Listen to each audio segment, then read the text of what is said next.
Welcome to HD 24x7 ನ್ಯೂಸ್ಗೆ ಸ್ವಾಗತ. Hi friends, ಹೇಗಿದ್ದೀರಿ? ಚೆನ್ನಾಗಿದ್ದೀರಾ? ಇದೇ ತಿಂಗಳ ಅಂಬಾನಿ ಅಂಕಲ್ ಜಿಯೋ ರೀಚಾರ್ಜನ್ನು ಬೆಲೆ ಏರಿಕೆ ಮಾಡಿದ್ದಾರೆ. 11ರಿಂದ 20% ಬೆಲೆ ಏರಿಕೆ ಮಾಡಿದ್ದಾರೆ. ಹಾಗೆ ಏರ್ಟೆಲ್, ವೊಡಾಫೋನ್, ಐಡಿಯಾ ಸಹ ಬೆಲೆ ಏರಿಕೆ ಮಾಡಲಾಗಿದೆ ಅಂತ ತಮ್ಮ ಅಭಿಪ್ರಾಯವನ್ನು ವ್ಯಕ್ತಪಡಿಸಿದ್ದಾರೆ. ಇನ್ನು ಮೇಲೆ ಜಿಯೋ ನಮ್ಮನ್ನು ಸಂತೋಷವಾಗಿ ಇರಲಿಕ್ಕೆ ಕೊಡಲ್ಲ. ಎಲ್ಲರೂ ಅನಂತ ಅಂಬಾನಿ ಸೆಲೆಬ್ರೇಷನನ್ನು ನೋಡಿ ಖುಷಿ ಪಡ್ತಾ ಇದ್ದಾರೆ. ಮದುವೆಯಲ್ಲಿ ಒಂದೊಂದು ಫ್ಯಾಮ್ಲಿ ಹಾಕ್ಕೊಂಡಿದ್ದ ಡ್ರೆಸ್ ಖರೀದು 50 ಕೋಟಿ, 100 ಕೋಟಿ, 150 ಕೋಟಿ ಖರೀದು. ಸ್ನೇಹಿತರೆ, ವಿಚಿತ್ರವೇನೆಂದರೆ ಮದುವೆಗಾಗಿ ಆಗಿದ್ದ ಖರ್ಚು ಎಲ್ಲ ನಮ್ಮಿಂದೇ ವಸೂಲು ಮಾಡಿದ್ದಾರೆ. ಇದು ಎಷ್ಟು ಜನರಿಗೆ ಗೊತ್ತಿದೆ? ಕೆಲವು ವರ್ಷಗಳ ಹಿಂದೆ ಒಂದು ಗಾದಿ ಮಾತಿದೆ, ತಿಂಡಿ, ಬಟ್ಟೆ, ಮನೆ ಇದ್ದರೆ ಸಾಕು, ಖಾನ, ಕಪಡ, ಮಕಾಮ್ ಇದ್ದರೆ ಸಾಕು, ಜೀವನ ನಡೆಸಬಹುದು ಅಂತ ಒಂದು ಗಾದಿ ಮಾತು ಇತ್ತು. ಸರಿಯಾಗಿದೆ. ಅದೇ ಸಮಯದಲ್ಲಿ ಈ ಅಂಬಾನಿ ಬಂದು ತಿಂಡಿ, ಬಟ್ಟೆ, ಮನೆ ಅಷ್ಟೇ ಅಲ್ಲ, ನಿಮಗೆ ಇಂಟರ್ನೆಟನ್ನು ಬೇಕಾಗಿದೆ ಅಂತ ಫ್ರೀ ಇಂಟರ್ನೆಟ್ಟನ್ನು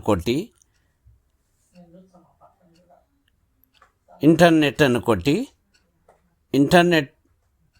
ಇಂಟರ್ನೆಟ್ಗೆ ಎಲ್ಲ ಜನರು ಬಾಣಿಸರಾಗಿದ್ದಾರೆ. ಸ್ನೇಹಿತರೆ, ನಿಮಗೊಂದು ಕತೆ ಹೇಳ್ತೀನಿ ಕೇಳಿ. ಒಂದು ಊರಿದೆ. ಆ ಊರಲ್ಲಿ ಒಂದು ಮಹಿಳೆ ಉಂಟು.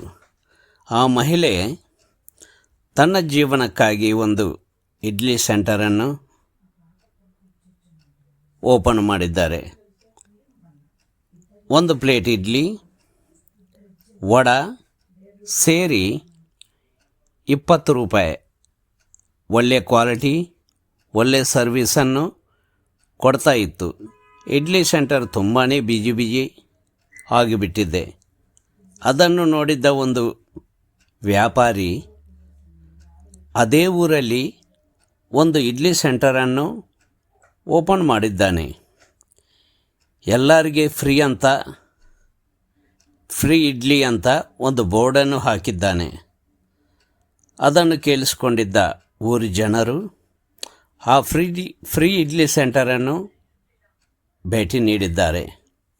ಫ್ರೀ ಅಂದ ಮೇಲೆ ಹೋಟೆಲ್ ಬಿಜಿ ಆಗಿಬಿಟ್ಟಿದೆ. ಅದೇ ಊರಲ್ಲಿ ಓಪನ್ ಮಾಡಿದ ಮಹಿಳಾ ಅವರ ವ್ಯಾಪಾರ ಬರ್ತಾ ತುಂಬ ಕಮ್ಮಿ ಆಗಿಬಿಟ್ಟಿದೆ.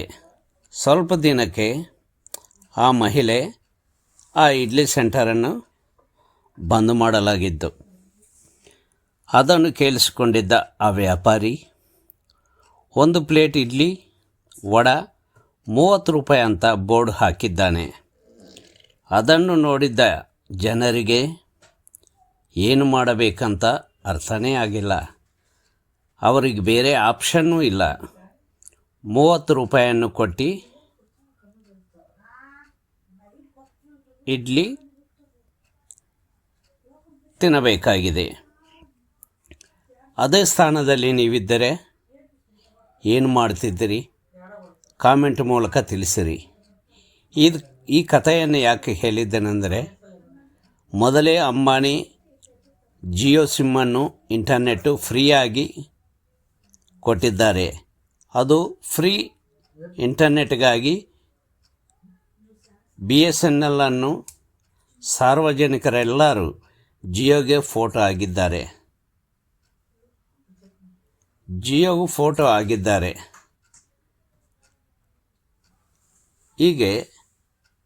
ಈಗ ನೋಡಿದರೆ 11-20% ಬೆಲೆ ಏರಿಕೆ ಮಾಡಿದ್ದಾರೆ. ಹಾಗೆ ಏರ್ಟೆಲ್, ವೊಡಾಫೋನ್, ಐಡಿಯಾ ಬೆಲೆ ಏರಿಕೆ ಮಾಡಲಾಗಿತ್ತು. Jio customers 472.42 million customers Jio ಸಿಮ್ಮನ್ನು ಬಳಸಿದ್ದಾರೆ. ಅದೇ ಏರ್ಟೆಲ್ ಸೆಕೆಂಡ್ ಪ್ಲೇಸ್ನಲ್ಲಿದೆ. BSNL ಕಸ್ಟಮರ್ಸ್ ಕಡಿಮೆ ಆಗ್ತಾ ಇದ್ದಾರೆ. ಒಂದು ತಿಂಗಳಲ್ಲಿ 12,30,000 ಕಸ್ಟಮರ್ BSNL ಅನ್ನು ಬಿಟ್ಟು ಜಿಯೋಗೆ ಫೋಟೋ ಆಗಿದ್ದಾರೆ. ಸರ್ಕಾರದ ಕಂಪನಿಯಾದ BSNL ತುಂಬಾ ಲಾಸ್ ಆಗಿ ಹೋಯಿತು. ಇದಕ್ಕೆ ಕಾರಣ ಡಿಎಂಕೆಗೆ ಸಂಬಂಧಪಟ್ಟ ದಯಾನಿಧಿ ಮಾರನ್ UPAನಲ್ಲಿ ಇನ್ಫಾರ್ಮೇಷನ್ ಟೆಕ್ನಾಲಜಿ ಮಿನಿಸ್ಟರ್ ಆಗಿ 2009ರಲ್ಲಿ, ಅದೇ ವರ್ಷ DSಗೆ ಸಂಬಂಧಪಟ್ಟ ರಾಜಾ ಅವರು 2G ಸ್ಪೆಕ್ಟ್ರಮ್ ನಡೆಸಿದ್ದಾರೆ. ಇದರಿಂದ BSNLಗೆ 1,76,000 ಕೋಟಿ ರೂಪಾಯಿಗಳು ಸರ್ಕಾರಕ್ಕೆ ಲಾಸ್ ಆಗಿಬಿಟ್ಟಿದೆ.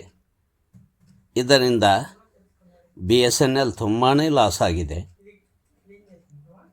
ಈಗ ನೋಡಿದರೆ BSNL ಒಳ್ಳೆಯ ಆಫರ್ಗಳನ್ನು ಕೊಡ್ತಾ ಇದೆ.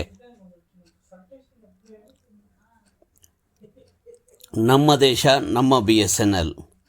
ನಿರಂತರ ಸುದ್ದಿಗಾಗಿ ಹುಬ್ಬಳ್ಳಿ ಧಾರವಾಡ ನ್ಯೂಸನ್ನು ವೀಕ್ಷಿಸಿ.